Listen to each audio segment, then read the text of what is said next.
السلام علیکم فرینڈز، اگر آپ کو بیان پسند آئے تو ہماری حوصلہ افزائی کے لیے ہمارے چینل کو سبسکرائب ضرور کریں۔ جزاک اللہ۔ لیکن یہ کہ امام مہدی کی حکومت قائم کرنے کے لیے کون لوگ آئیں گے؟ عرب جو ہیں وہ اندر سے کھوکھلے ہو چکے ہیں، عیاشی نے، دولت نے، پیسے نے، دولت، پیسہ، عیاشی، اس کی وجہ سے کھوکھلے ہو چکے ہیں۔ یہاں میں آپ کو دو حدیثیں سنانا چاہتا ہوں۔ سنن ابن ماجہ کی روایت ہے حضرت ابو ہریرہ سے رضی اللہ تعالی عنہ، قال قال رسول اللہ صلی اللہ علیہ وسلم اذا وقعت الملاحم بعث اللہ بعثا من الموالی ہم اکرم العرب فرسا واجودہ سلاحا یوید اللہ بہم الدین، رواہ ابن ماجہ عن ابی ہریرہ رضی اللہ تعالی عنہ۔ جب ملاحم کا دور شروع ہوگا تو اللہ تعالیٰ اٹھائے گا ایک لشکر یا لشکروں پر لشکر موالی میں سے۔ موالی کون ہے؟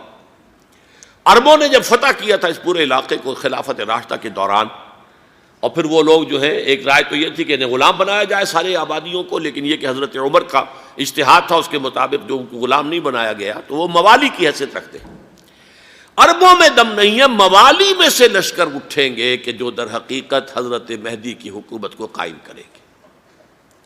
دوسری حدیث سنیے، عن عبداللہ ابن الحارث رضی اللہ تعالی عنہ، اور یہ ابن ماجہ کی روایت ہے، قال قال رسول اللہ صلی اللہ علیہ وسلم یخرج الناس من المشرق فیوطئون للمہدی یعنی سلطانہ، لشکر نکلیں گے، لوگ آئیں گے مشرق سے، اور وہ حضرت مہدی کی حکومت کو جمائیں گے اور قائم کریں گے۔ اب ذرا نوٹ کیجئے کہ جزیرہ نما عرب کے مشرق میں کون سے ملک ہیں؟ تین: ایران، افغانستان، پاکستان۔ یہ تین سالڈ مسلم ممالک، مسلم آبادی اکثریت۔ ویسے تو یہ کہ آگے ہندوستان میں 20 کروڑ مسلمان ہیں، لیکن وہ 20 کروڑ جو ہے وہ تو 80 کروڑ کے اندر تحلیل ہو جاتے ہیں غیر مسلموں میں، لیکن یہاں جو معاملہ ہے یہ غالب اکثریت کے۔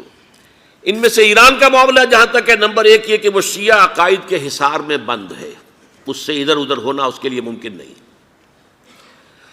حدیث میں یہ بھی آتا کہ اصفہان سے 70,000 یہودی دجال کا ساتھ دیں گے۔ لیکن بہرحال خراسان ایک صوبہ ہے افغانستان کا اس وقت بھی، شمال مشرقی کونے میں، مجھے امید ہے وہاں سے خیر کی، کیونکہ خراسان کا لفظ وہاں پہ شامل ہے، اور حضور کی حدیث میں بعد میں آپ کو سناؤں گا کہ خراسان سے فوجیں چلیں گی جو یروشلم کو دوبارہ حاصل کریں گی، فتح کریں گی۔ جیسے پہلے یروشلم کھویا عربوں نے تھا، دوبارہ حاصل کیا تھا کرد نے، کرد خون صلاح الدین ایوبی رحمۃ اللہ علیہ، ایسے اب پھر عربوں نے کھویا ہے، لیکن لینے والے خراسان سے لشکر آئیں گے۔ یخرج من خراسان رایات سود لا یردھا شیء حتی تنصب بإیلیا، خراسان کے علاقے سے کالے علم لے کر لشکر چلیں گے جن کے رخ کو کوئی موڑ نہیں سکے گا جب تک کہ وہ جا کر یروشلم میں نصب نہ ہو جائے۔ اس کے بعد نام آتا ہے پاکستان کا۔ یہ ہے میری اور آپ کی داستان، اور یہ ہے سبب جس کی وجہ سے کہ میں آپ سے یہ گفتگو کر رہا ہوں۔ اصل میں تو کس لیے؟ محض ایک علمی استفادہ، محض اپنی بات آراء کو ظاہر کرنے کا شوق نہیں، بلکہ یہ کہ اپنی ذمہ داری ہم پہچانیں کہ ہم کس مقام پر کھڑے ہیں۔ دیکھیے، اس پاکستان کے بارے میں یا ہندوستان کے بارے میں علامہ اقبال نے کہا تھا اپنے ترانہ ملی میں، میر عرب کو آئی ٹھنڈی ہوا جہاں سے، میرا وطن وہی ہے، میرا وطن وہی ہے۔ اور مجھے بتایا گیا کہ سنن ابی داؤد میں یہ روایت موجود ہے کہ حضور نے فرمایا کہ ہندوستان کی طرف سے مجھے ٹھنڈی ہوا آتی، اگرچہ مجھے وہ حدیث ابھی نہیں ملی ہے، لیکن حزب التحریر کا ایک کارڈ مجھے ملا تھا، تو اس میں اس حدیث کا اور اس میں ابو داؤد کا روایت کا حوالہ موجود تھا۔ لیکن میں جو چیز آپ کو بتا چکا ہوں وہ یہ کہ الف ثانی کا پورا تجدیدی کارنامہ اس ہندوستان کی سرزمین میں ہوا۔ مجدد الف ثانی شیخ احمد سرندی، شاہ ولی اللہ دہلوی، سید احمد بریلوی، وہ تو ہمارے پاکستان میں آ کر جو ہے ان کا خون جذب ہوا ارض پاکستان میں۔ پھر شیخ الہند مولانا محمود حسن۔ تحریک خلافت چلی تو صرف ہندوستان میں چلی اور کہیں نہیں چلی۔ آزادی کی تحریک چلی پوری دنیا میں، وہ نیشنلزم کی بنیاد پر چلی، ملے نیشنلزم، عرب نیشنلزم، ٹرک نیشنلزم۔ ہمارے ہاں چلی تو اسلام کے نام پر، پاکستان کا مطلب کیا؟ لا الہ الا اللہ۔ پھر پاکستان قائم ہوا معجزے کے طور پر، بلکہ نازل ہوا ہے لیلۃ القدر میں، انا انزلناہ فی لیلۃ القدر، جیسے قرآن نازل ہوا لیلۃ القدر میں، یہ پاکستان بھی نازل ہوا لیلۃ القدر میں۔ اس کا برقرار رہنا ابھی تک معجزہ ہے۔ ہندو یہ سمجھتا تھا، کانگریس سمجھتی تھی کہ جھٹپٹ ختم ہو جائے گا۔ پھر یہ کہ اس کا قرارداد مقاصد کا پاس ہو جانا، مزید بھی اور اضافی دفعات دستور میں آ جانا، اب کمرشل انٹرسٹ کو ربا قرار دے کر حرام قرار دینا، یہ سارے لینڈ مارکس ہیں کہ جو اشارہ کر رہے ہیں کسی چیز کی طرف، معاملہ کدھر جا رہا ہے۔ پھر یہ کہ یہ جو 14ویں صدی کے مجدد تھے شیخ الہند، اس کے بعد سے کچھ ایسی شخصیتیں عظیم پیدا ہوئی ہیں ہند میں، جن کو میں سمجھتا ہوں کہ 14ویں صدی کے مجدد اور 15ویں صدی کے مجدد کے درمیان، یہ 15ویں صدی کے مجدد کی راہ کو سیدھا کرنے والے، جیسے کہ حضرت یحییٰ نے کہا تھا میں تو آنے والے کا راستہ سیدھا کر رہا ہوں حضرت عیسیٰ کے لیے، ایسے ہی 15ویں صدی کے لیے امام مہدی کے لیے راستہ صاف کرنے والے سب سے پہلے علامہ اقبال، جنہوں نے اسلام کا تصور دین کی حیثیت سے دوبارہ زندہ کیا ہے، ورنہ اسلام ایک مذہب کی شکل اختیار کر چکا تھا۔ پھر مولانا مودودی، مولانا ابوالکلام آزاد حکومت الہیہ کے نعرے کے ساتھ میدان میں آئے۔ یہ اقبال نے جو تصور پیش کیا تھا اس پر عملی جد و جہد کے لیے حزب اللہ قائم ہوئی۔ نوٹ کر لیجئے 11 برس کا فرق ہے عمر کا علامہ اقبال کے اور ابوالکلام کے، اور 1913 میں جب حزب اللہ قائم کی ہے اس وقت علامہ اقبال کی ملی شاعری اپنے عروج کو پہنچ چکی تھی۔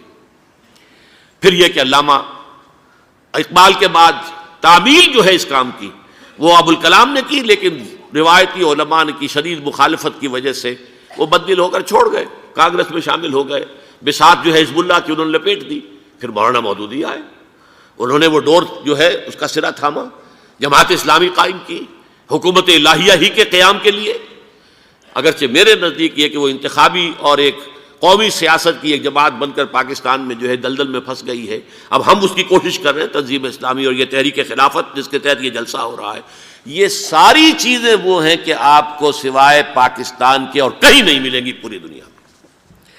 معلوم ہوتا ہے کہ پاکستان کو بہت بڑا رول پلے کرنا ہے اس میں، اور اس کے ساتھ اب جمع کر لیجئے افغانستان کی عمارت افغانستان، اسلامی عمارت افغانستان قائم ہو چکی ہے۔ یہ پچھلے 20 سالوں میں جو کچھ وہاں ہوتا رہا ہے اس سے پہلے تصور نہیں ہو سکتا تھا۔ علامہ اقبال کے فرزند بھی دیکھ کر آئے ہیں، تو اگرچہ وہ خود میں سمجھتا ہوں کہ خاصے انہیں آپ لبرل کہیں، آزاد خیال کہیں، لیکن اس درجے متاثر ہو کر آئے تھے کہ انہوں نے یہ کہا افغانستان میں جو میں نے حالات دیکھے ہیں کہ اگر 2-4 اور مسلمان ملکوں کے اندر یہ نظام قائم ہو جائے تو پوری دنیا مسلمان ہو جائے گی۔ یہ سب کچھ کیسے ہو رہا ہے؟ یہ آنے والے دور کی جھلکیاں ہیں۔ Coming events are casting their shadows before. یہ سب بتا رہے ہیں کہ پاکستان افغانستان کو مل کر اس میں کوئی عظیم رول پلے کرنا ہے۔ اور اس کے ضمن میں اب میں علامہ اقبال کے بارے میں آخری بات کہہ رہا ہوں۔ علامہ اقبال کے بارے میں عام یہ خیال ہے، انہوں نے اپنے خطبات میں مہدی کا اور نزول مسیح کا، حالانکہ میں کل پڑھ رہا تھا مولانا سعید احمد اکبر آبادی رحمۃ اللہ علیہ کا ایک مقالہ ان کا کہ علامہ اقبال نے ابن خلدون کے بارے میں یہ کہا ہے کہ مہدی کا اور نزول عیسیٰ کا دونوں کا انہوں نے انکار کیا ہے، حالانکہ ابن خلدون نے نزول عیسیٰ کا انکار نہیں کیا، صرف مہدی کا انکار کیا ہے۔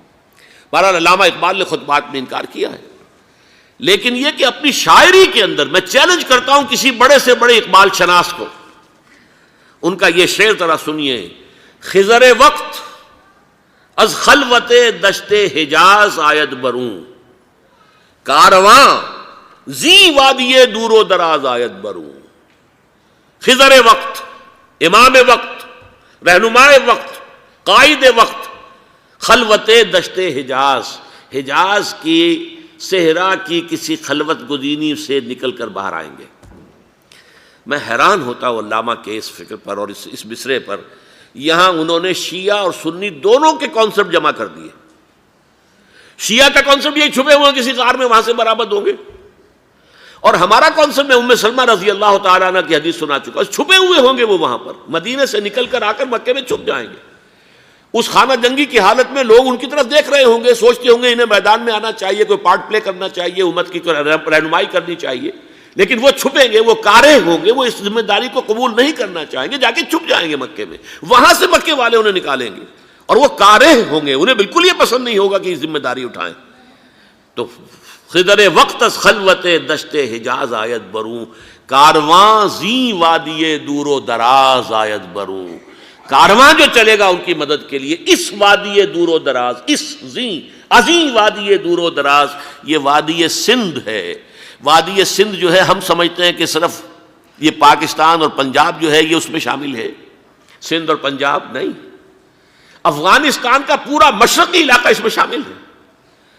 جیسے دریائے جہلم سندھ میں جا رہا ہے، جیسے دریائے گلگت سندھ میں آ کر ملتا ہے، جیسے دریائے چناب اور راوی اور جہلم اور یہ سب جا رہے ہیں اور آ رہے ہیں، اسی طرح دریائے کابل کہاں سے آ رہا ہے، دریائے گومل کہاں سے آ رہا ہے، ٹوچی کہاں سے آ رہا ہے، یہ سارا جو ہے ڈرین جو ہو رہا ہے ایسٹرن جو ہے پارٹ آف افغانستان، یہ سب وادی ہے۔ اس وادی کے یہ دو حصے ہیں، ایک حصہ جو ہے یہ ادھر پاکستان میں ہے اور اسی وادی کا دوسرا حصہ جو ہے وہ افغانستان میں ہے۔